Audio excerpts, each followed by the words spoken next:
KBS 열린 토론.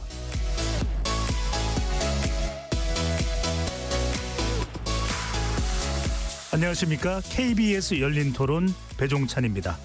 KBS 열린 토론 매주 월요일 여야를 대변하는 네 분과 함께하는 여의도 내변인들로 여러분들을 만납니다. 2024년 마지막 주말 아침에 정말 믿기 어려운 대형 참사 소식이 전해졌죠. 태국 방콕에서 출발해 전남 무안국제공항에 도착 예정이었던 제주항공 여객기가 착륙 도중 일어난 사고로 탑승객 179명의 희생자가 발생했습니다. 온 나라가 슬픔에 잠겨 있는데요.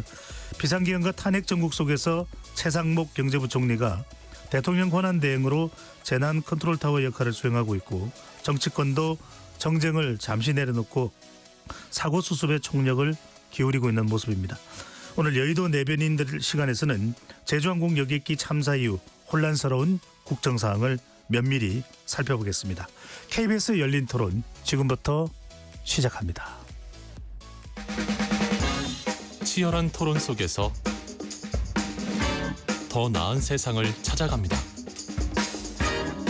올바른 세상을 만드는 첫걸음.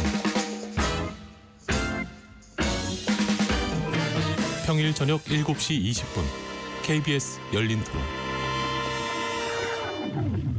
여야를 대변하는 분들과 함께하는 여의도 내변인들, 함께할 네 분의 논객 소개합니다. 정성국 국민의힘 의원 나오셨습니다. 예, 반갑습니다. 정성국 의원입니다.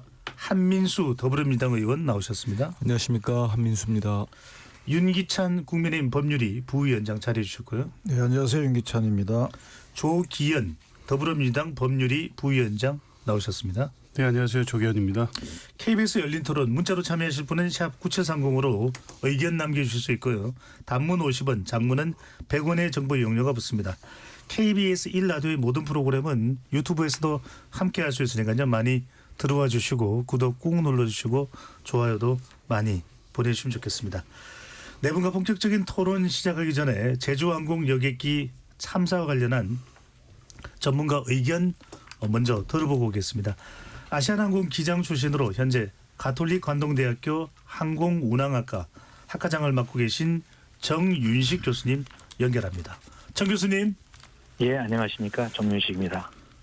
사고 여객기가 착륙 전 엔진에서 연기가 나고 조종사가 긴급 구조 신호 메이데이를 보냈다고 하는데요.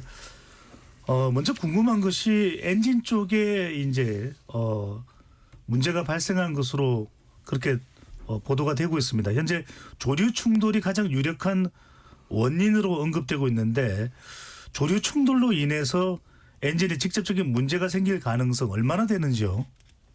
예, 지금 현재 가능성은 조류 충돌을 제일 높게 보고 있지만 네. 또 공교롭게 그 순간과 맞아 떨어져서 엔진 자체의 결함이 또 있을 가능성도 있기 때문에요. 아마 여러 각도로 봐야 되고요. 조류 충돌이 뭐 작은 참새 정도 같으면 사실 부딪히니도 모르고 넘어갈 수 있지만, 오리나 기러기 정도의 크기 같으면 실제적으로 충격은 어느 정도 발생이 됩니다. 그래서 뭐 유리창이나 동체에 부딪히면 쾅 소리라든지 이렇게 해서 알 수가 있지만, 엔진 쪽일 경우에는 어떨 때는 사실은 좀 거리가 조종사에서 거리가 떨어져 있어서 잘 파악이 안 되는 수도 있습니다. 단지 조류 충돌했다는 게 아니라 조류 충돌에 의해서 엔진에 문제가 생겨서 엔진 계기에 어떤 이상 현상이 나타나기 때문에 그거를 보고 엔진 이상을 얘기하는 거지, 꼭 조류 충돌에 의해서 엔진 이상이 됐다는 걸 사실 알기가 어려운 상태입니다. 네. 교수님, 한 목격자 제보에는 한쪽 엔진에서 펑펑펑 소리가 났다, 이런 목격자의 제보는 그렇다면 꼭 조류 충돌과 직접적인 연관이 될 수도 있고 아닐 수도 있다는 말씀인가요? 그렇죠. 새가 많았기 때문에 유력한 기여 요인이 새로 오긴 하겠지만, 또 공교롭게 그때 엔진이 고장났을 수도 있거든요. 그렇기 때문에 딱 그렇게 보지 않으면 어쨌든 유력인 원인으로서는 이렇게 보고는 있습니다. 네. 1차 착륙에 실패한 항공기가 다시 이륙 후에 2차 착륙을 했고 그때 동체 착륙이 시도가 됐습니다. 네. 왜 좀 상공에서 더 충분히 선회하면서 활주로에 좀 긴 활주로의 긴 거리를 이용할 수는 없었던 것인지, 그리고 네. 또 비행기가 보통 착륙하는 반대 방향으로 착륙할 수밖에 없는 이유는 무엇이었을까요? 네. 처음에 접근해서 이제 조류 충돌이라고 원인을 가정했을 때 조류 충돌이 돼서 복귀할 때까지는 사실 모든 게 정상입니다. 심지어 그 전에 랜딩 기어나 우리 프랩을 다 내린 상태거든요. 그래서 복행을 하면 다시 랜딩 기어를 접어 넣어야 되는데 랜딩 기어를 접어넣었다는 것은 랜딩 기어가 이상이 없다는 뜻입니다. 아하. 만약 이상이 발생이 되면 접질 않습니다. 그냥 내린 상태로 복행을 하거든요. 그래서 결과적으로는 항공기 상태는 일단 문제가 없는 걸로 보고 가는 와중에 실제 활주로를 지나서 활주로 반대편 정도 됐을 때 비행기가 원래 더 직진해서 상승해서 안전고도까지 올라가서 실제 한 엔진이 나쁘면 나쁜 엔진을 정지시키고 나머지 절차를 안전 절차를 수행한 뒤에 다시 재접근하는 게 일반적인 절차고 그렇게 훈련들을 많이 합니다. 그러나 활주로 반대편 즉 1구 지역 북쪽 끝단에 왔을 때 뭔가 급박한 일이 생긴 것 같습니다. 그래서 조종사는 모든 훈련 과정에서 나타나는 그런 상황이 아닌 비행기를 갑자기 선회를 해서 활주로 쪽으로 돌아오고 그때 접근되는 그 장면을 또 찍은 동영상을 보면 랜딩 기어나 프랩 이런 것들을 내리지 않은 그런 항공기가 그냥 공중에 순항하는 상태를 만들어서 활주로 쪽으로 접근을 하고 있습니다. 근데 고라운드에서부터 실제 충돌해서 화재가 일어날 때까지 시간 카운트상으로는 4분이지만 실제적으로 4분 이내, 3분 한 2, 30초밖에 안 되는 시간이거든요. 그러다 보면 활주로 반대편까지 한 2분을 소요되고 돌아서 착륙 접지할 때까지 한 1분 30초밖에 없는데 그 사이에 랜딩 기어를 내리고 다른 조작을 하고 하기가 사실 어려운 상황일 겁니다. 왜냐하면 조종사는 일단 항공기를 활주로에 정대하고 조종을 하는 게 우선이기 때문에요. 아마 여유가 없든지 또는 조작을 했는데 실제 항공기 기체 결함이나 이런 거에 의해서 작동이 안 됐든지 또는 실제 그런 상황을 가정을 해보면 긴급하게 돌아오고 랜딩 기어가 안 내려오고 프랩이 작동 안 되고 내린 동체 착륙 이후에도 우리 에어브레이크 스포일러가 올라오지 않고 이런 거 보면 유압 시스템 자체가 뭐 다 고장이 난 게 아닌가 하는 이런 예측을 좀 하게 됩니다. 정 교수님, 이번 제주항공 비행기 참사 사고에서 착륙하는 전 과정에 1차든 2차든 랜딩 기어는 단 한 번도 내려오지 못했던 겁니까? 그리고 또 그것이 엔진 고장과도 관련이 있는 겁니까? 아닙니다. 첫 번째 접근할 때는 랜딩 기어와 프랩이 정상적으로 다 작동이 됐습니다. 예, 그래서 복행할 때 그때 랜딩 기어도 다시 접고 프랩도 다시 올리는 그런 절차를 보입니다. 예, 그리고 엔진과 랜딩 기어는 시스템적으로는 별개 있지만 엔진 돌아가는 회전축에 우리 유압 펌프가 연결이 되어 있습니다. 예. 우리 자동차 그 발전기 연결하듯이요. 그래서 엔진이 만약에 정지가 됐으면 유압 펌프도 정지가 되기 때문에 이 유압으로 작동시키는 랜딩 기어를 작동시킬 수 없는 상태가 되었지만요. 엔진이 두 개 있기 때문에 한 엔진만 살아 있어도 유압 시스템을 작동시킬 수 있습니다. 그래서 실제적으로 복행할 때까지는 엔진이 완전히 고장난 상태가 아닐 가능성이기 때문에 정상적으로 랜딩 기어가 올려갔다고 보는 이유가 되고요. 또 한쪽 엔진이 고장이 나면 한 엔진만으로 랜딩 기어를 올리는 데는 오랜 시간이 걸립니다. 그렇기 때문에 정상적으로 잘 올라간 거 보기 때문에 그때까지도 엔진은 정상적으로 잘 부분 정도 고장 정도 수준이 아니었겠나 이렇게 보고 있는 거죠. 네. 그 이후에 마지막 급선회해서 비행장 쪽으로 거꾸로 들어오는 그 상황에서는 실제적으로 유압 시스템이 아마 작동이 안 됐든지 또는 우리가 보기에는 그런 상황이면 두 엔진이 다 고장났을 때 그런 절차를 수행합니다. 그래서 그런 상태가 아니었나 이렇게 좀 예측을 해봅니다. 네. 이게 보도가 많이 돼서 현장 상황은 알 수가 없지만 정 교수님께 여쭤봅니다. 이 부기장 좌석 뒤쪽에는 수동으로도 랜딩 기어를 내릴 수 있는 장치는 있다고 하는데 그것을 뭐 손댈 수 있을 만한 상황은 아니었다고 봐야 될까요? 예, 이제 유압 시스템이 다 고장났을 경우는 조종관이 굉장히 무겁습니다. 조종관도 유압으로 작동되는데 유압이 끊기면 완전히 매뉴얼, 수동으로 작동해야 되는데요. 혼자 힘으로는 굉장히 어려울 수가 있습니다. 그래서 아마 부기장이랑 같이 잡아야 되거든요. 훈련 대상에서 사실 그렇게 됩니다. 그래서 부기장이랑 잡게 되면 부기장이 그 뒤쪽에 있는 수동 랜딩 레버를 당길 수 있는 그런 시간적 여유가 없을 수도 있고요. 또 그 노즈기와 메인기와 두 개가 각각 세 개가 있기 때문에 한 개마다 한 약 30초 정도의 시간이 소요됩니다. 그러면 실질적으로 1분 30초 이상의 시간이 소요되기 때문에 만약에 선에 들어간 상황에서는 내릴 수가 없는 그런 상황이 되는 거죠. 알겠습니다. 만약에 한쪽만 잘못 내려버리면 비행기가 비대칭 착륙을 하게 되면 더 위험할 수가 있죠. 네.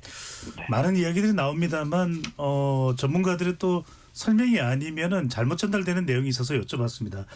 네. 한 가지만 더 여쭤보고 다른 또 궁금해하시는 패널 분들이 계셔서 질문을 또 드릴 텐데 지금 또 많이 이야기가 되고 있는 것이 바로 이 제주항공 비행기가 충돌한 그 구조물입니다. 둔덕이 없었더라면 폭발하지 않았을 것이다. 이런 문제 제기를 하는 경우가 많은데 예. 이 이른바 콘크리트 구조물 둔덕이 결과적으로는 화재 사고로 크게 이어진데 결정적이었다고 봐야 되는 겁니까? 아니면 또 다른 원인을 짚어야 될까요? 예, 그 구조물의 충돌에서 화재가 일어났다 해도 크게 문제는 없다고 보는데요. 문제는 그 로컬라이저 시스템이 비행장의 필수 시설입니다. 비행장 필수 시설은 아무리 이렇게 문제가 있어도 장애물로 보질 않습니다. 예를 들면 우리 관제탑 같은 건 높잖아요. 비행 안전에 지장이 있지만 그건 장애물로 인정을 안 하거든요. 필수 시설이기 때문에요. 그리고 그 로컬라이저는 단단한 곳에 만들기 때문에 대부분 흙 밑에 콘크리트 구조물이 대부분 공항에 있습니다. 보이지 않을 뿐이죠.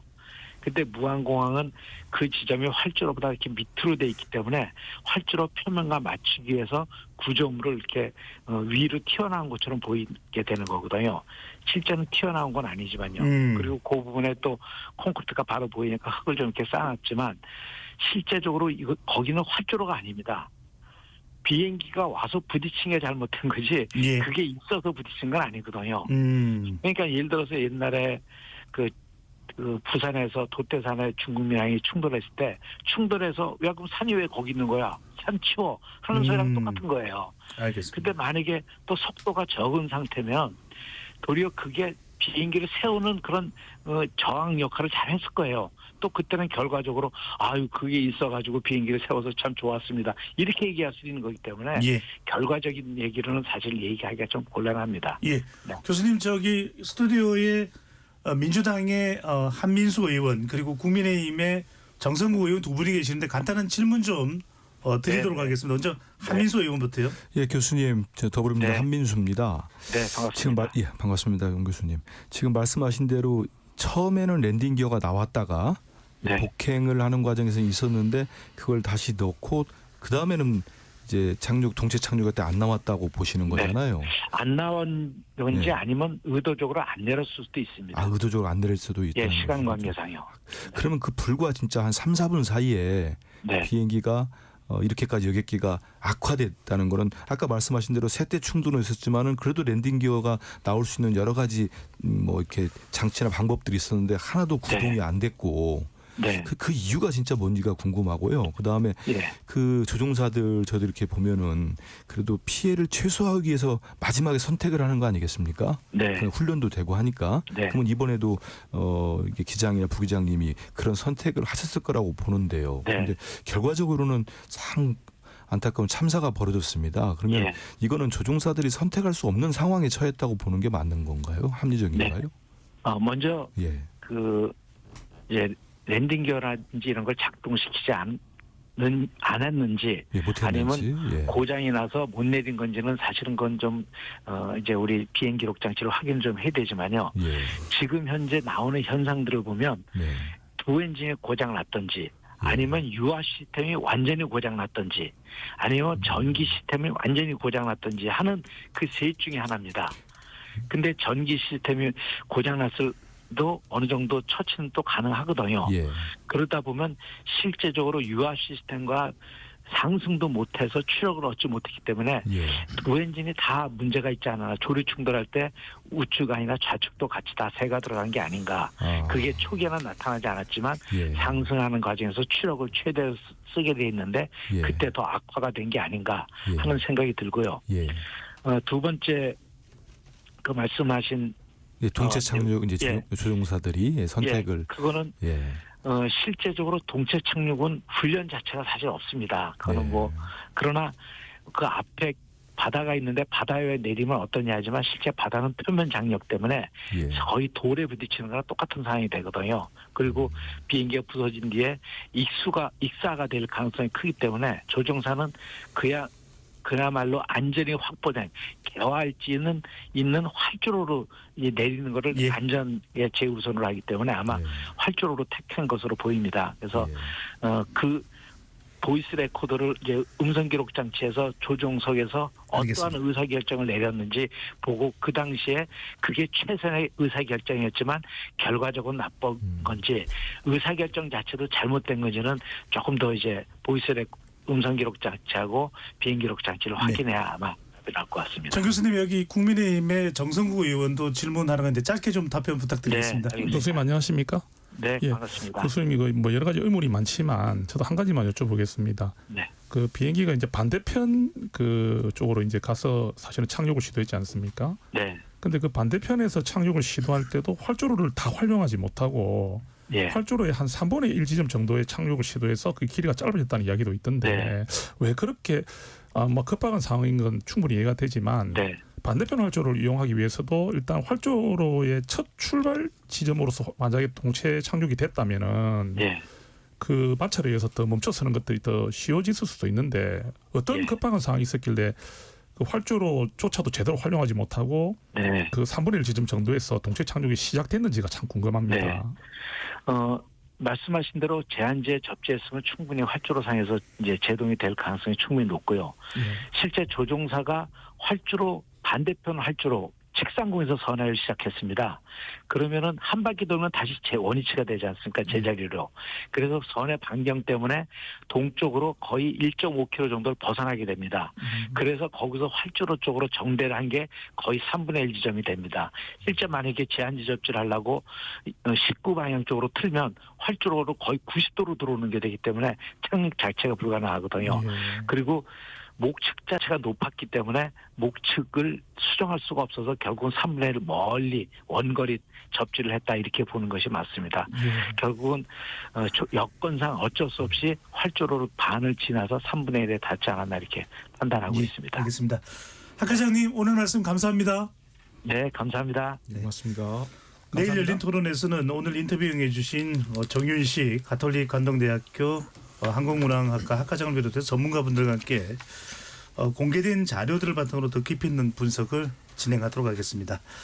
자, 여의도 내변인들 이어가겠습니다. 주말 사이에 참 이 사고 소식 접하고 네 분도 많이 놀라셨을 텐데 먼저 우리 조기현 부위원장께 먼저 여쭤보겠습니다. 우선 정부가 미국 교통안전위원회 NTSB인가요? 네. 합동조사를 진행하기로 했는데 보잉사도 참여하기로 했고요. 사고 원인을 규명하기 위해서 가장 중요하게 다뤄져야 될 부분은 뭘까요? 글쎄 뭐 하나의 원인으로 지금 이 사고를 설명하기는 어려울 겁니다. 그러니까 좀 전에 우리 교수님도 그렇지만 여러 가지 원인들이 결합돼 있을 가능성이 매우 높아요. 그 원인이라는 거는 뭐 기체의 원래적 결함이 있을 수 있고 또 정비 불량, 정비상의 어떤 문제가 있을 수 있고 또 그게 이제 조류 충돌이라는 원인이 또 관여돼서 이 사고가 발생했고 예. 또 기장이나 부기장의 판단 문제가 있을 수도 있습니다. 뭐 하나의 원인으로 지금 뭐 설명하기는 어려운 상황이고 사실은 이제 조사를 해봐야 되는데 미국 교통안전위원회 같은 경우에는 세계에서 발생한 거의 모든 항공사고에 대한 실제 조사를 해온 경험이 있고 실제 이 독립된 조사기구 미국 대통령의 직속기구이기 때문에 공신력과 신뢰성 있는 결과 보고서를 내놓고 있습니다. 거기에 보잉사라든가 미국 연방항공청까지 같이 조사에 참여했다고 하면 모든 가능성을 열어놓고 사고의 원인을 들여다볼 것으로 보여지고요. 그래서 뭐 하나의 어떤 원인이 아니라 발생될 수 있는 여러 가지 변수와 조합 이걸 다 검토해보고 실제 이번 이 참사의 원인을 밝혀줄 것으로 기대를 하고요. 아마 지금까지 미 교통안전위원회가 해왔던 여러 가지 조사 결과를 보면 이번 사고 원인을 규명하는 데 있어서도 중요한 역할을 할 것으로 기대합니다. 네.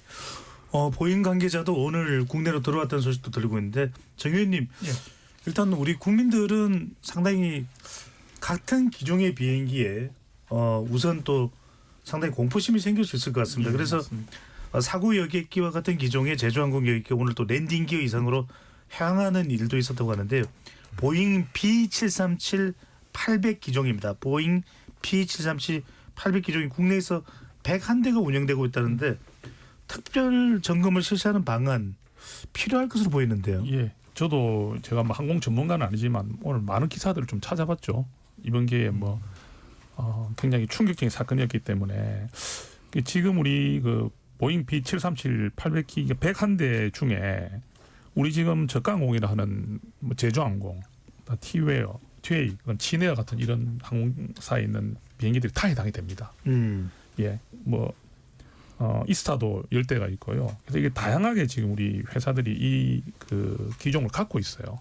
그런데 저는 이게 기종의 문제만으로 바라본다면 사실 이건 제주항공만의 문제라기보다는 다른 항공사들도 다 이 지금 기회를 갖고 있기 때문에 그 비행기 자체에 대한 그 제품의 질도 중요하지만 더 중요한 것은 그 얼마나 점검을 잘하고 그다음 수리를 잘하고 철저하게 관리되느냐가 중요하다고 저는 생각을 하거든요.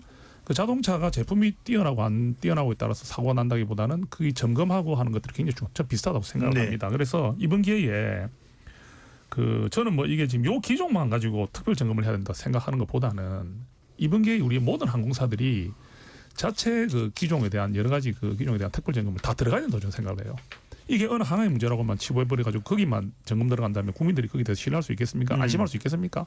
그냥 그렇게 생각합니다. 국회에서도 이런 점검을 요구할 수가 있는 거죠. 예, 저희도 뭐 TF가 지금 뭐 다 가동이 되고 있는데 그 안에서 이런 이야기들이 충분히 나올 것 같아요. 예.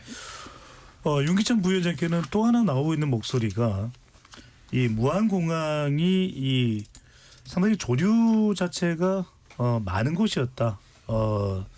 조류가 많이 이제 또 발생을 하고 있는 이 그런 지역이었는데 퇴치 인력이 4명뿐이었다. 전국 14개 지방 공항 중 하위권 수준이다. 조류 예방에 더 많은 노력을 기울여야 했던 거 아닌가. 뭐 사후 약방문일 수는 있습니다. 뭐 이런 지적이 나오는 부분은 어떻게 보실까요? 일단은 유념해서 들어야 될 부분이 있는데요. 어쨌든 이게 국토부에서 뭐 감소 기준을 내놨더라고요. 기준이 원래 있는 건데 고시 형태로 있는데 그 기준에는 부합하는 그 운영 같아요. 예컨대 일부 보도에서는 1명 있었다라는 보도도 있지만 만약에 2명 있다 그러면 그 운항의 수 대비 2명의 그 조류 퇴치 관련 인원이 있다 그러면 그거는 아마 규정에 부합하는 것 같고 문제는 이제 지금 공항의 거의 입지 자체가 이 조류의 그 방해를 받는 조류의 충돌 위험이 많은 이런 데 공항이 많이 있잖아요, 사실은. 그런데 유독 이번 사고는 조류의 충돌 이후에 기체가 일단 착륙은 했는데 그 착륙 이후에 이제 큰 사고로 이어진 거잖아요.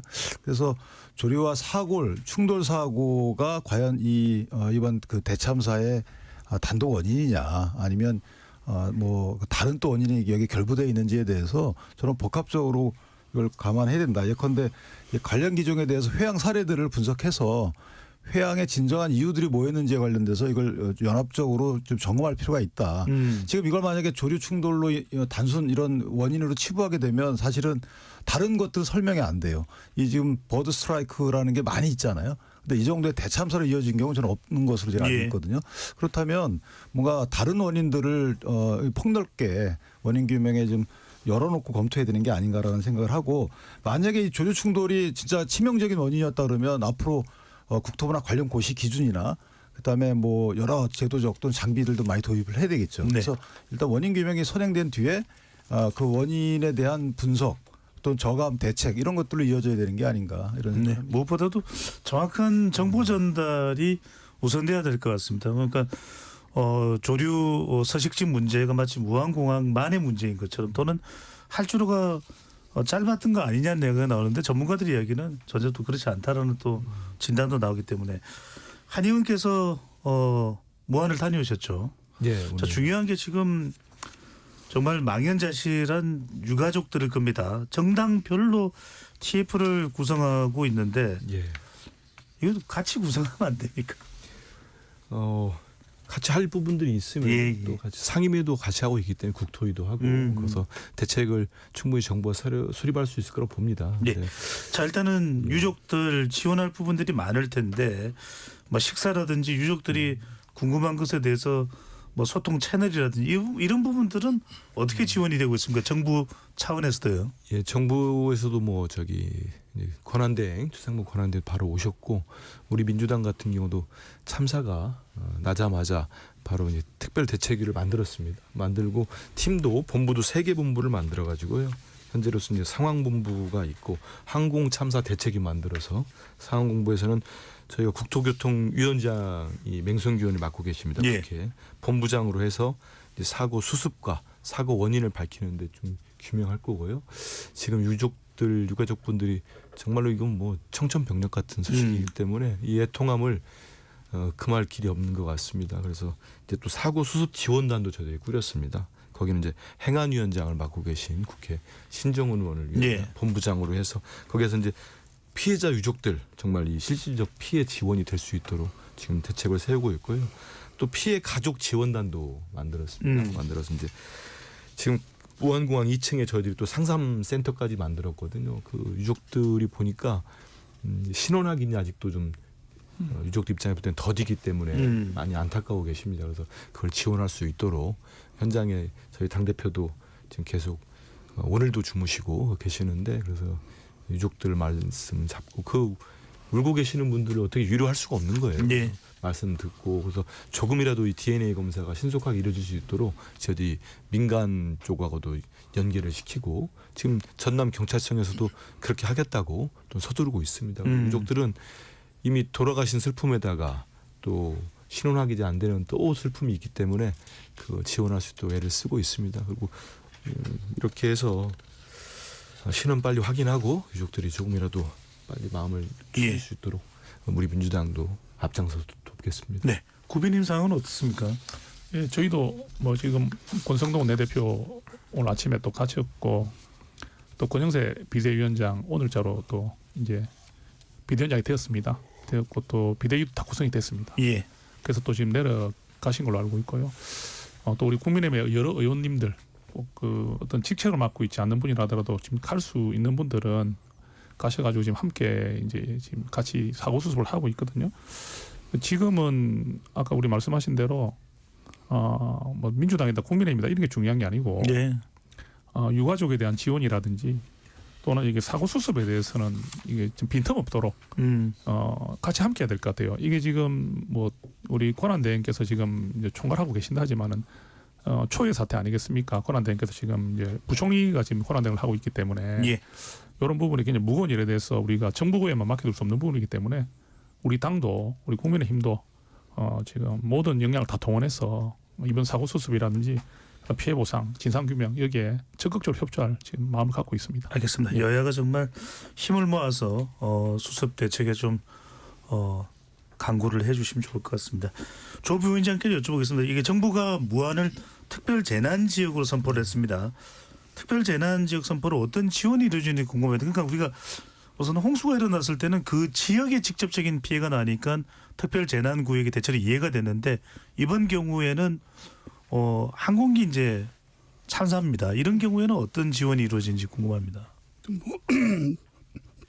원칙적으로 크게 다르지 않고요. 원래 재난안전기본법에 이런 사회적 참사라든가 자연 재난에 대해서 국가가 뭐 보조금 또 지자체 같은 경우에 조례를 통해서 지원할 수 있게 돼 있습니다. 그런데 이제 그 규모나 이 범위가 제한적이고 요건도 좀 까다로워서 이 재난안전 기본법만 가지고 부족한 이런 사회적 참사 같은 경우에 특별 재난 지역을 선포하죠. 이제 지역 단위 참사인 경우에는 뭐 지역 지자체와 통해서 특별 교부금 형태로 이제 지원하는데 이 건의 경우에는 무안에서 발생했기 때문에 무안을 중심으로 특별 재난 지역을 선포하는데 실제 이 사망자들 피해자들의 주소지에 해당되는 분들까지 다 포괄한 특별 재난 지역 선포입니다. 그래서 관련돼 가지고는 뭐 행정상, 재정상, 금융상, 뭐 의료상 필요한 지원들에 대한 대책을 중앙 재난안전대책본부가 마련하고 있고요. 예. 뭐 오늘 뭐 가족협의회가 정식으로 구성이 됐다고 합니다. 아마 협의를 통해서 실제 필요한 조치를 최대한 하겠다는 입장으로 보여지고요. 아마 법상 할 수 있는 근거가 명확히 있기 때문에 실제 유가족들 또 뭐 이분들에게 필요한 모든 조치를 취할 수 있을 것으로 봅니다. 네. 윤 부위원장께는 관련 기관장들이 상당히 공백입니다. 그래서 이제 최상목 경제부총리도 권한 대행이라 지금 뭐 재난이고 여하튼 사고죠. 사고고 또 이걸 어떻게 잘 처리를 할 수 있을지 국민들로서는 또 우리의 목소리가 나올 수밖에 없는데 어떻습니까? 상황 처리가 좀 기민하게 잘 되고 있는지 여부가요. 아무래도 이제 잘 돼야죠. 그런데 저희 인력 구조만 보면 사실 이제 대통령의 탄핵은 정치권의 치열한 공방이 있는 부분이기 때문에 논외로 하고 국무총리 탄핵이 이제 국무총리가 대통령의 명을 받아서 행정 각부를 통할하는 거거든요. 예. 이게 재난 체계 보면 이제 각부의 통할이 필요합니다. 조율, 통할, 조정. 그래서 국무총리가 큰 재난의 경우에는 중앙 재난안전대책본부장으로 올라가는 거거든요. 그래서 그런데 그 국무총리가 이제 탄핵 사태이기 때문에 이 부분은 좀 아쉽다라는 생각이 하나 들고요. 네.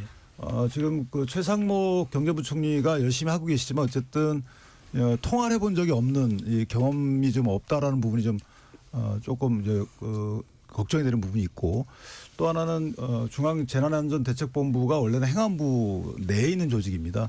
상시 조직인데 그 조직의 원래 장은 이제 본부장은 행안부 장관이에요. 그러나 이제 격상이 될 수 있다는 말씀이었고 행안부 장관은 상시적으로 어쨌든 안전 대책에 대해서는 뭐 안전 예방, 대응, 복구 여기에 대한 주무부처거든요. 그런데 그 행안부 장관이 공석이다. 이 부분도 좀 아쉽다라는 생각이 들어요. 그런데 이렇게 저희가 각부를 따로 두고 그 통할권을 국무총리에 주는 이유는 상시적으로 그런 위험이 발생할 여지가 있기 때문에 늘 대비하자라는 취지인데 어쨌든 정치권의 여러 가지 이유 때문에 탄핵이라는 의도적 사고가 발생한 거죠.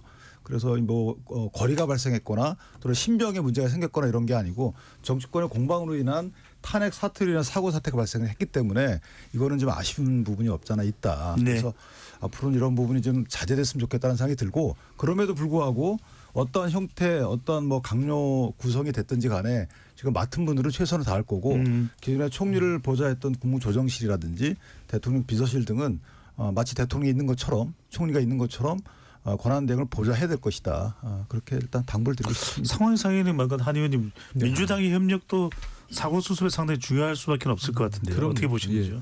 이미 이재명 대표께서 말씀하신 대로 정부에서 신속하고 정말 적극적으로 수습해달라고 우리 민주당도 가지고 있는 모든 가용 자산도 그렇고 인력도 그렇고 적극적으로 돕고 있습니다. 예. 말씀드린 것처럼 정말 광범위한 대책을 만들어서 현장에서 의원들도 그렇고 우리 모두 총가동돼 있습니다. 대표가 또 진두지 이재명 대표가 하고 계시기 때문에요.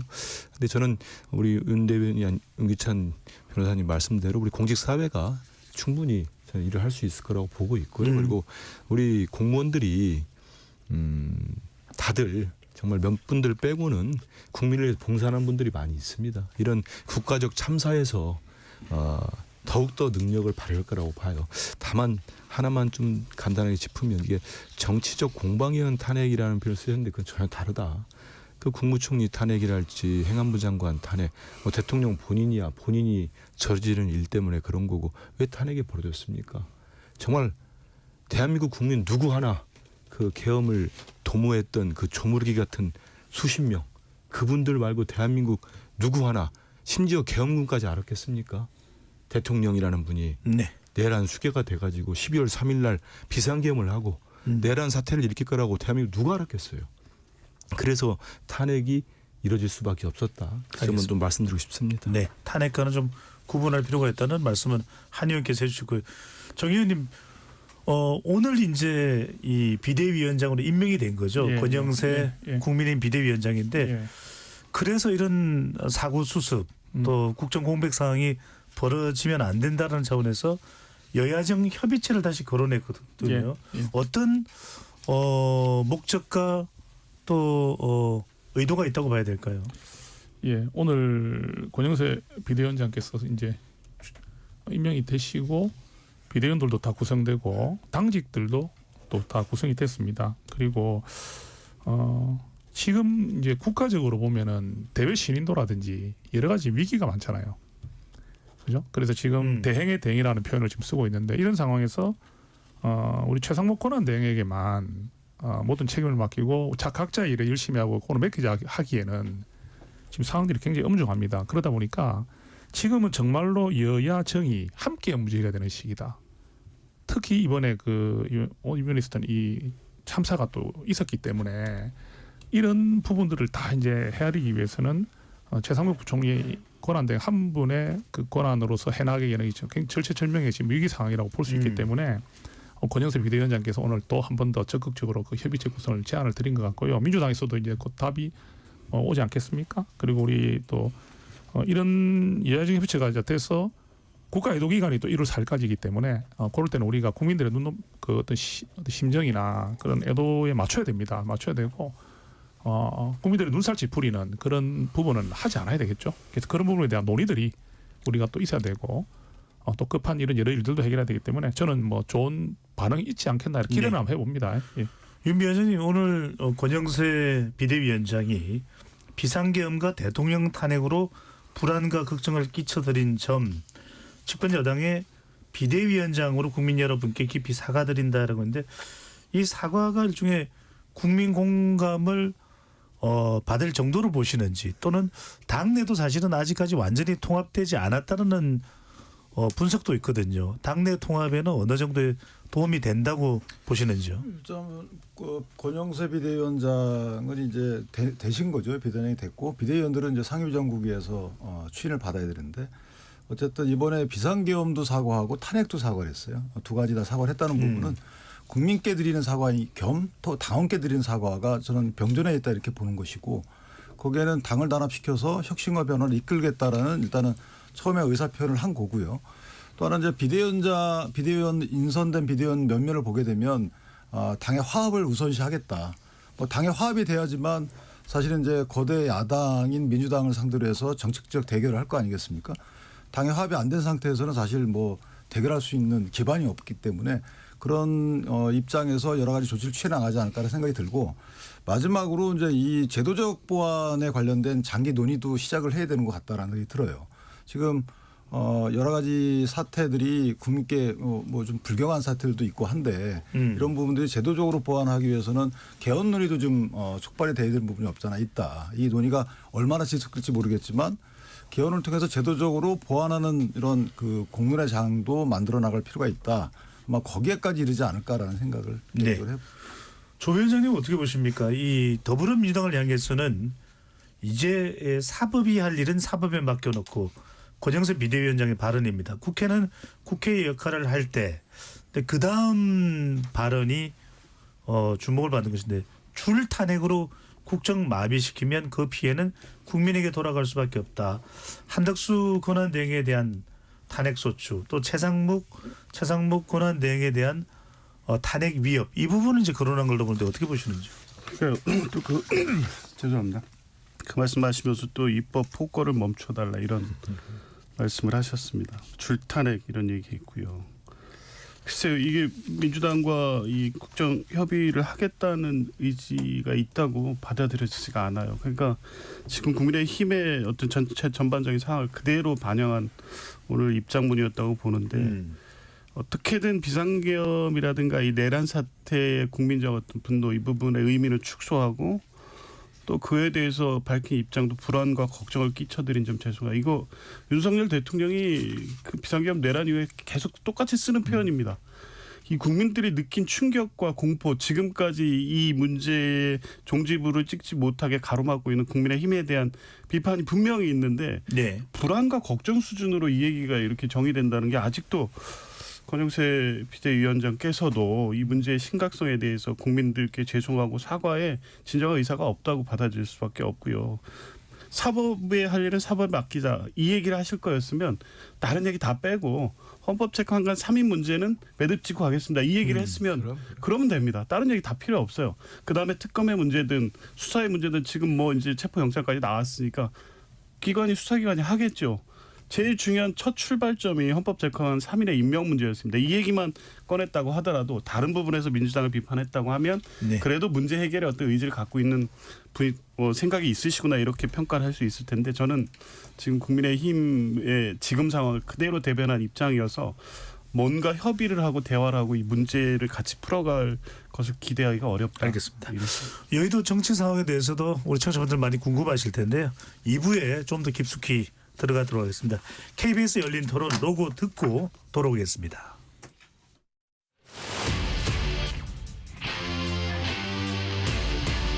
토론에 정답은 없습니다. 토론이 세상을 바꿀 수도 없습니다.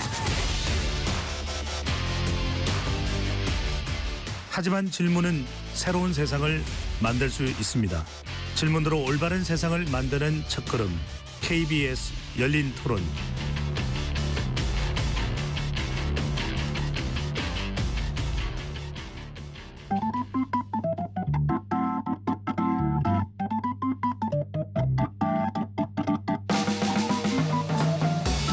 세상을 바꾸는 질문, 열린 토론이 시작합니다.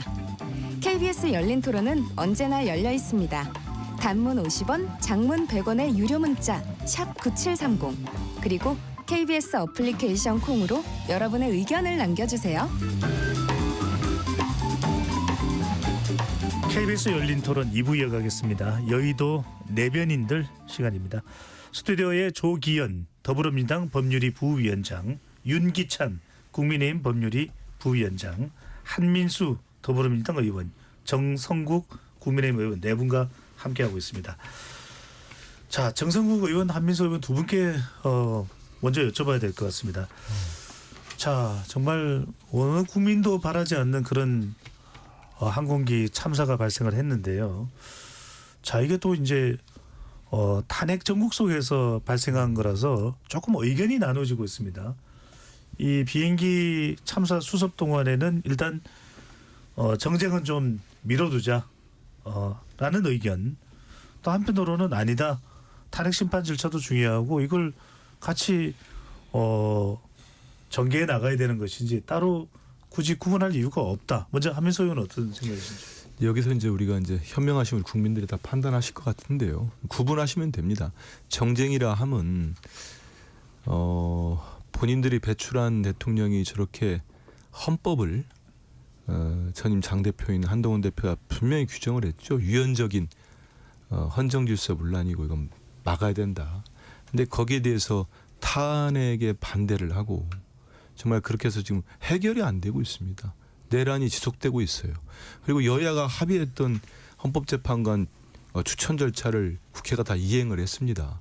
근데 거기에 대해서 임명하지 말라고 또 반대를 하고, 그러다 보니 또 한덕수 총리는 여당 국민의힘과 또 입장을 같이 하고 있고, 그러다 보니 이제 다시 또 탄핵이 이루어지고 그러지 않습니까? 말 그대로 그런 거는 정쟁의 소지가 있는 겁니다. 국정안전협의체도 이재명 대표가 먼저 제안을 했습니다. 그때 당시 한덕수 대행도 좋다고 하고 국회의장도 좋다고 했습니다. 근데 국민의힘 권성동 원내가 뭐라고 했습니까? 마치 이게 주도권 싸움인 것처럼 몰고 가가지고 원내대표를 또 격화시키고, 이런 것들이 정쟁입니다. 말 그대로 진짜 필요한 협의체도 있고 필요한 제안이 나오고 어떤 정책적인 것도 이루어져야 되고 해야 되는데, 그걸 바로 정쟁 프레임을 씌워가지고 여야 다툼으로 가져가 버리는 겁니다. 이게 정쟁이고요.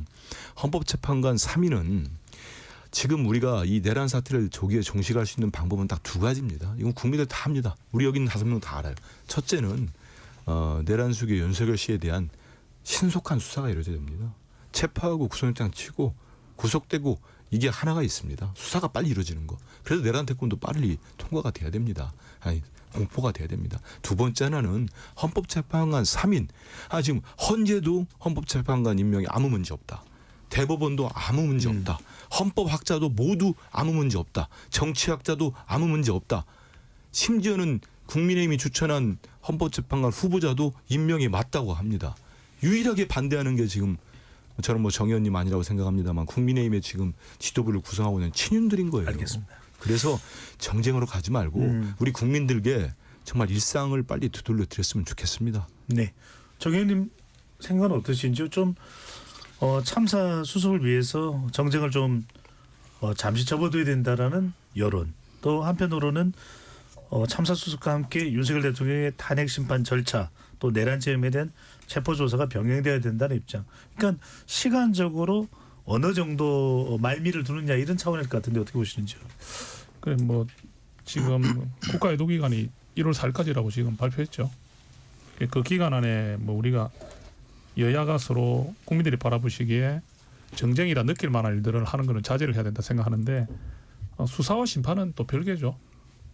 오늘 또 검찰이 체포영장 청구하지 않았습니까? 맞습니다. 그 부분은 좀 다른 것 같아요. 이게 정쟁과 수사 심판의 관계는 좀 차이가 있다고 보고요. 그래서 저도 지금 검찰의 수사라든지 공수처의 그런 어떤 영장 청구, 그다음에 현재 그 예정된 탄핵 심판 절차 같은 부분들은 그거는 뭐 차근 당연히 그 절차에 따라 진행되는 것은 당연하다 생각하고요. 다만 우리가 이제 이런 부분을 좀 조심해야 될 것 같아요. 이 항공기 참사가 뭐 누구 때문이다 식의 발표들 이렇게 해서는 안 될 것 같아요. 네.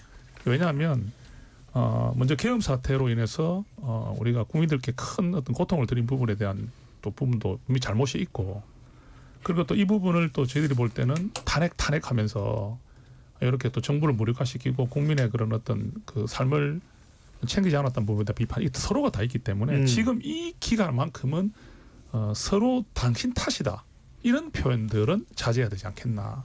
예, 그런 데 대해서는 분명히 좀 구분을 했으면 좋겠어요. 알겠습니다. 예. 자, 결과적으로는 말씀하시죠. 한민수 의원님 말씀하신 것 중에 저희 약간 반론을 드리자면 네. 헌재 재판관 임명에 대해서는 사실은 뭐 정치학자의 일치된 의견은 아닌 것 같고요. 그다음에 헌재의 의견이다라는 말씀을 주셨지만 헌재의 사무총장의 개인 의견임을 전제로 한 의견이었어요. 국회 현안질에 나와서 피력한 것은.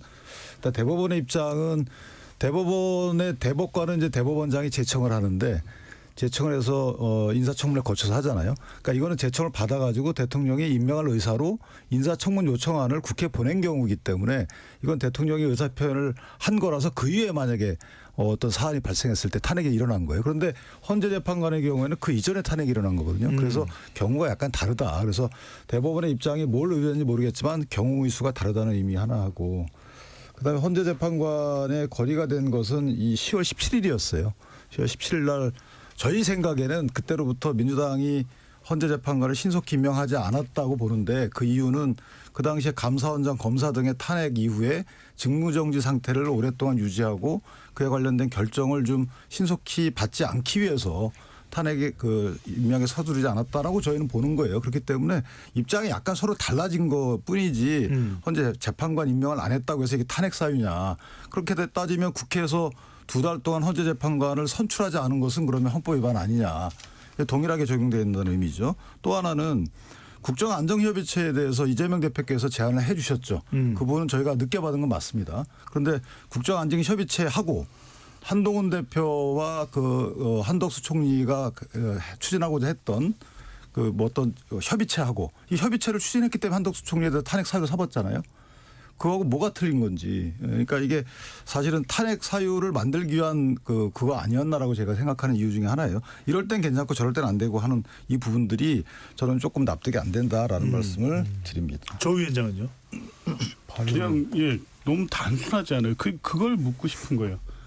왜 막냐고요. 그러니까 이런 논리 있고 저런 논의도 있다. 의견 제시까지는 좋은데 3명의 임명을 왜 막냐고요. 지금 3명의 공석이 돼서 헌법재판소가 심리 등을 겨우겨우 효력정지 가처분을 통해서 대통령 탄핵이라는 이 중대 사안을 심리는 시작했지만, 만약 이 상태로 계속 갈 경우에 어쨌든 대통령은 어쩔 수 없이 심판 절차에 들어오긴 했지만 시간 끌고 있잖아요. 4월 18일엔 2명은 또 퇴임합니다.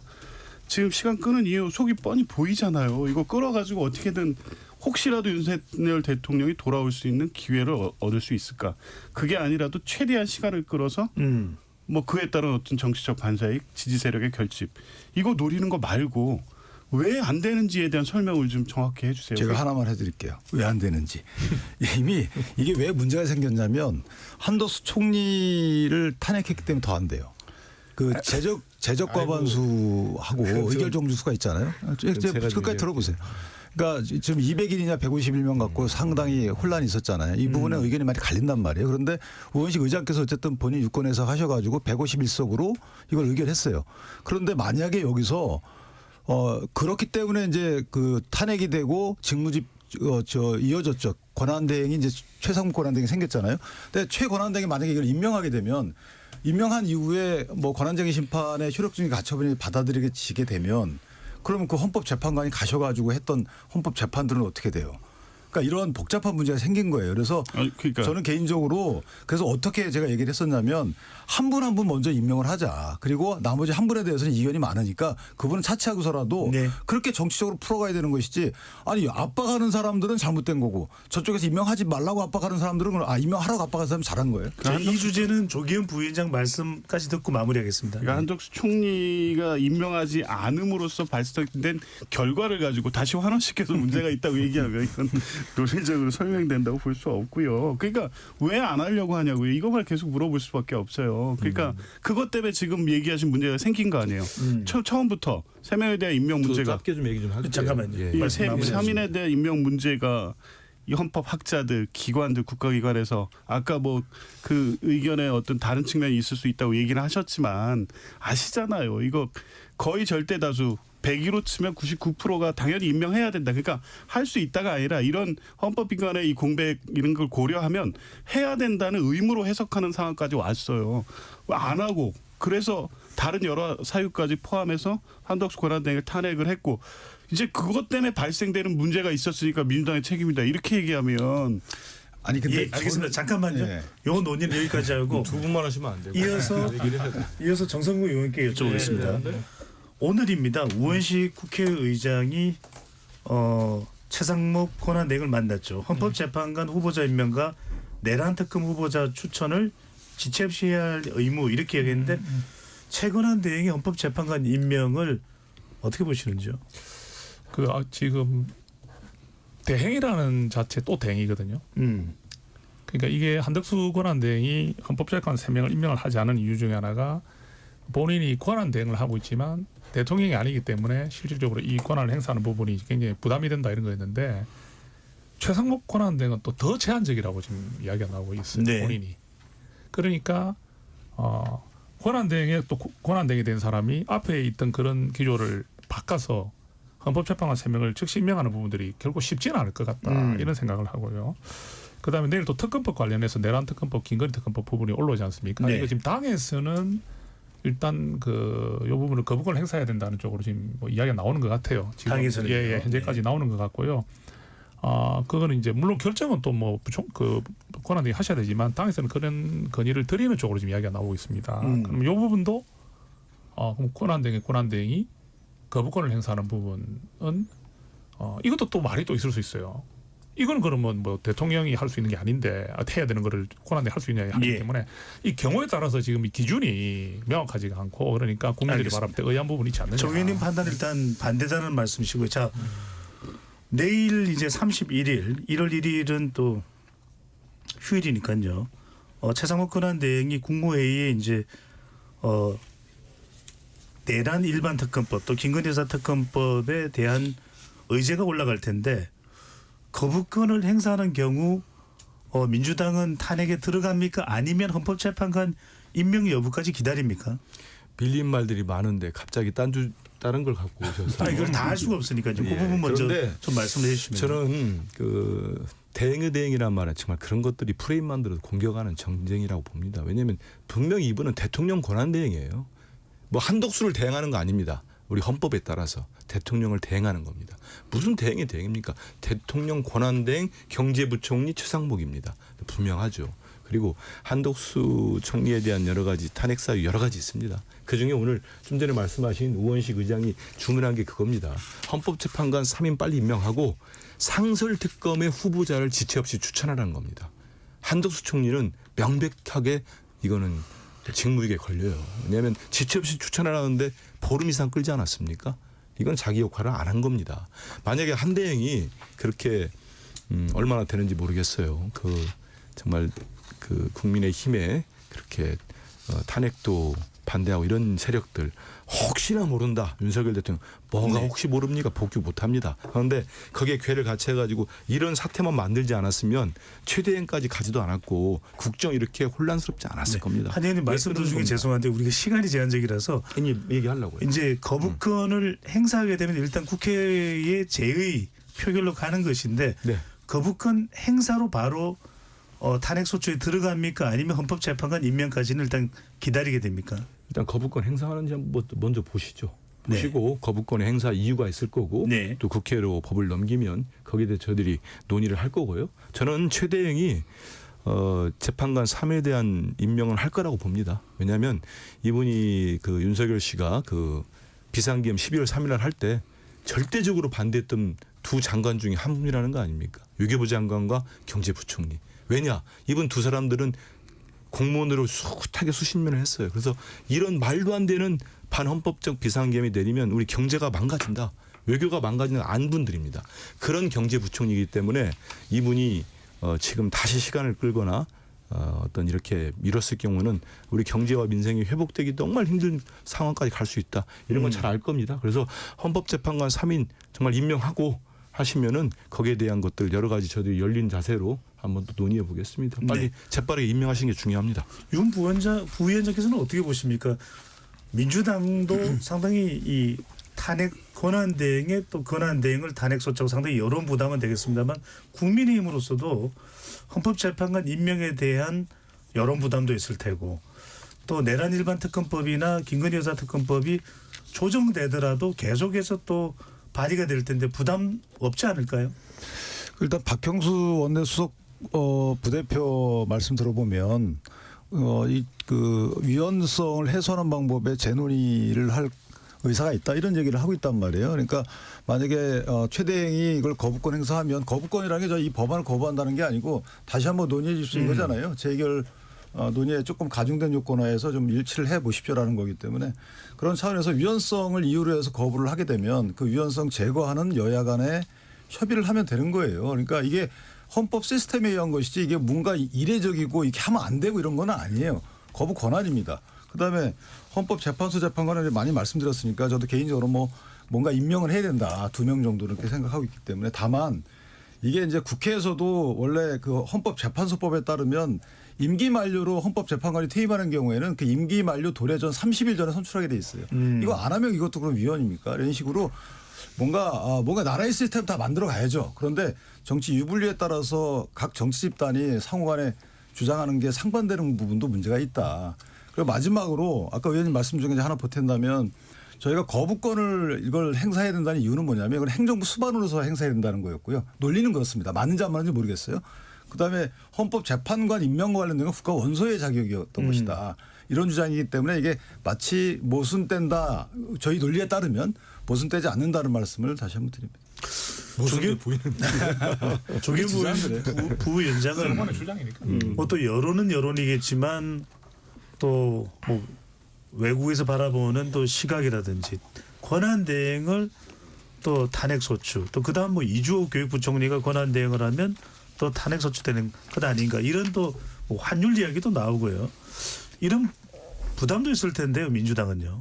그렇죠. 그런 상황이 되지 않기를 바라고요. 그래서 우리 한미수 의원님 말씀대로 저는 최상목 권한 대행이 현명한 판단을 할 거라고 믿습니다. 왜냐하면 그분이 뭐 12월 3일 날 했다는 뭐 적극적인 반대 입장도 그렇고 12월 6일 날 이 비상계엄 내란 사태가 있어서 이 경제가 출렁이니까 대외경제자문회의라는 걸 했어요. 이제 뭐 부인은 하고 있는데 그날 회의에 참석했던 대구대 김양희 교수님이 SNS 계속 올리고 있습니다. 그날 최상목 당시 부총리가 뭐라고 했냐면 탄핵은 기정사실화된다. 기정사실로 본다. 그런데 문제는 장기화 여부다. 이게 경제부총리가 왜 이런 판단을 했겠습니까? 이 사태 빨리 수습하지 않으면 경제 큰일 난다. 이 인식을 가장 중요하게 봤던 거예요. 지금 저는 이 최상목 권한대행은 이 부분을 가장 중요하게 생각할 거예요. 그래서 헌법재판관 임명 3인의 문제를 빨리 처리하는 것이 경제를 안정화시킬 수 있는 확실하고 유리한 방법이라는 거를 가장 잘 알고 있는 분입니다. 그런데도 불구하고 국민의힘의 압박이라든가 자신을 기용해준 대통령의 어떤 신이 이걸 생각해서 이걸 안 한다. 이건 본인의 신념과도 맞지 않고 공직 생활을 이렇게 정리하지는 않을 거라고 믿고 싶고요. 네. 그 다음 문제는 그 다음에 생각해 보면 될 것 같습니다. 알겠습니다. 윤석열 대통령 수사 이야기를 좀 해볼까요? 정 의원님. 어제 윤석열 대통령 공조수사본부의 3번째 출석 요구에 응하지 않았습니다. 오늘 이제 공조수사본부가 윤 대통령에게 내란과 직권 남용 혐의로 체포영장을 청구했다 이렇게 밝혔습니다. 아직까지 발부는 되지 않은 것으로 확인이 되는데 대통령에 대한 체포영장 청구 어떻게 보시는지요? 이게 사상 처음이라고 그러죠. 정말 좀 충격적이죠. 그죠? 그 아마 오늘 밤이나 내일 아침에 나온다고 하니까 발부 여부가 청구는 한 상황이고 예. 근데 지금 이제 이 대통령께서 지금 그쪽에서 이걸 응하지 않는 이유 중에 좀 큰 게 보니까 공수처에 그 내란죄에 대한 수사권이 없다 이 부분을 좀 강조하고 있는 것 같아요. 예. 근데 이제 공수처에서는 사실 직권남용 부분은 수사할 수 있거든요. 그 직권남용 수사를 하다가 인지된 사건에 대해서 할 수 있다고 보면 그게 내란죄까지 연결돼서 가능하다고 하고 있는 입장이고 여기도 지금 좀 다툼이 있는 것 같아요. 근데 이 다툼은 뭐 서로 다툴 수는 있습니다. 근데 다만 이제 국민들께서 바라볼 때 대통령께서 수사와 어떤 심판 이쪽에 당당하게 임하겠다는 그런 뜻을 밝힌 적도 있기 때문에 이 부분이 다툼의 여지는 있어 다툼을 하더라도 그 다툼 부분에서 어느 정도의 이제 그 정리가 되면은 수사에 당당히 응하지 않겠나. 예, 그렇게 저는 뭐 기대를 하고요. 그렇게 또 국민들께서 그걸 또 당연히 기대를 하고 계시기 때문에 할 거라고 생각합니다. 근데 이제 이게 그 이제 문제는 뭐냐면은 공수처가 이걸 그럼 과연 체포영장이 나오고 예. 이걸 집행을 하는 과정에서 나왔을 때 국민들께서 이제 보고 계시는데 경호처하고 충돌이 생긴다든지 또 경호처는 그게 또 우리 군사보안 기밀 뭐 이런 형태의 또 그 거부할 수 있는 명분이 있거든요. 그래서 이런 정말 좀 있어서는 안 되는 그런 일들이 벌어질까 싶어 좀 우려 같아요. 그래서 아마 공수처에서도 이 체포영장 청구하고 또 이걸 집행하고 하는 과정에서 굉장히 좀 세밀하게 대책을 잘 세워야 되지 않겠나. 또 대통령실하고 협의가 좀 됐으면 좋겠는데 그게 잘 안 되고 있는 것 같아요. 알겠습니다. 그래서 이런 부분들이 좀 걱정이 된다 이런 말씀드립니다. 한 의원님은 공수처의 윤석열 대통령 체포영장 청구 어떻게 보시는지요? 제가 오늘 무안에 합동 분향소도 갔다 오면서 서둘러 올라온 이유가 논평을 또 내기 위해서 왔습니다. 근데 왔는데 전 대통령께서 정말 아직은 탄핵은 됐습니다만 파면까지는 안 갔으니까 지난번 7일 날 본인 입으로 그러지 않습니까? 법적 정치적 책임을 회피하지 않겠다. 그런 모습 그런 대국민 약속을 한 분이 수사를 계속 불응하고 헌재 심판도 지연시키려고 완전 시간 끌기만 보였어요.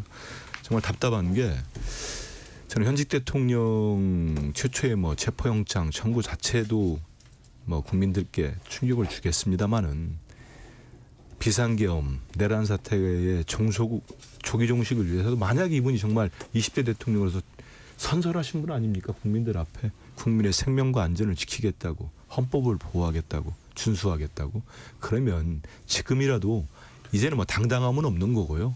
일말의 양심이라도 있다면 제발로 가서 수사받고 좀 책임 좀 졌으면 좋겠습니다.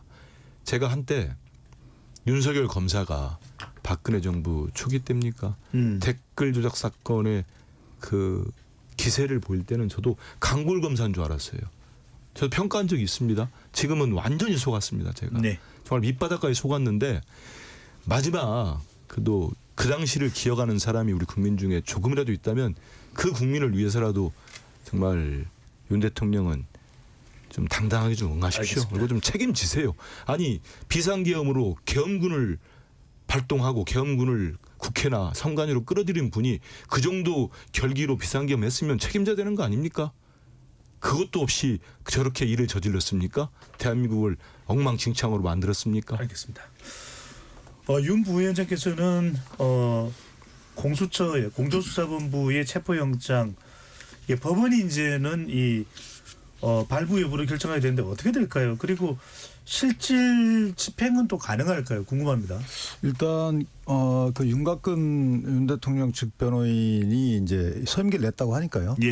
그 주장이 법리적으로 완전 그 얼토당토하지 않은 건 아니에요. 왜냐하면 김영현 전 장관이나 아니면 문상호 전 사령관 이런 사람들처럼 불소추 특권이 없는 사람들은 직권남용죄 수사하다가 내란죄가 나오게 되면 그거는 인지해서 할 수 있어요. 그런데 지금 대통령은 직권남용죄 갖고 수사를 할 수가 없는 불소추 특권이 있거든요. 그러니까 대통령에 대해서 직권남용죄를 수사하다가 내란죄가 나왔다 그래가지고 하는 게 이상하잖아요. 그러니까 이런 부분을 지금 문제 삼는 거거든요. 물론 국민이 보기엔 아름답지 않죠. 그런다 어쨌든 피의자의 권리 행사적인 측면에서 보면 충분히 타당한 얘기를 하는 거예요. 그러니까 여기서 법원에 심판을 받아보자라는 심산이 있을 수 있는 겁니다. 법원에서 과연 공수처 내지 검찰의 수사권이 있는지에 대해서 간접적인 심판을 받아보자 이런 의미가 하나 있을 수 있는 거고요.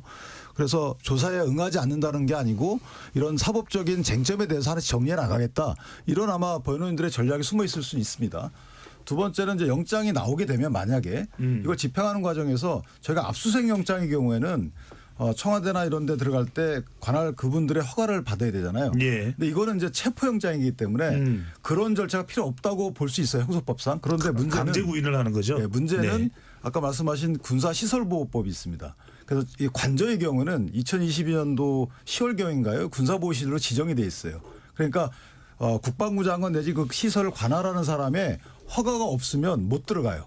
그러니까 이건 뭐냐면 군사시설보호법상의 정당한 본인들의 직무집행이 되는 거예요. 경호처 사람들은. 그다음에 그 55 경비단인가요? 수방사 산하에 알겠습니다. 그들이 지키고 있는데, 그러니까 이게 정당한 직무집행과 그다음에 영장을 집행하는 사람의 정당한 직무집행이 충돌하는 부분이죠. 알겠습니다. 조 부위원장님 한 1분 정도 시간 됐는데요. 말씀 주시면. 대통령의 불소추 특권에서 내란죄와 외환죄를 제외시켜 놓은 거는 이런 상황에서는 어떠한 예외도 없이 법정을 하겠다는 겁니다. 내란 외환죄라는 거는 국민 전체의 삶을 한 일거에 망가뜨리는 중대 범죄이기 때문에 대통령 예외 없이 수사한다는 거예요. 3회 그 소환에 불응했습니다. 그러면 체포영장 발부 당연한 겁니다. 여기에 거부할 수 있는 명분이 있다는 얘기가 맞서서 나올 수 있는 논리가 없어요. 그냥 당연히 수사 받아야 되고요. 거기가 군사보호시설이라든가 기밀 뭐 이런 명분으로 거부할 수 없습니다. 뭐 체포영장 당연히 나올 거라고 보고요. 만약에 경호처가 이것을 그런 명분으로 맞고 선다고 하면 공수처나 이 국수부는 실제 특수공무집행 방해 등 현행범으로 바로 법적 조치를 해서라도 강제 집행을 해야 될 거로 보고 아마 그런 의지를 갖고 영장을 신청하지 않았을까 봅니다. 예, 알겠습니다. 오늘 1부에서는 주로 제주항공 여객기 참사 사고에 대해서 토론을 해봤는데요. 제주항공 여객기 참사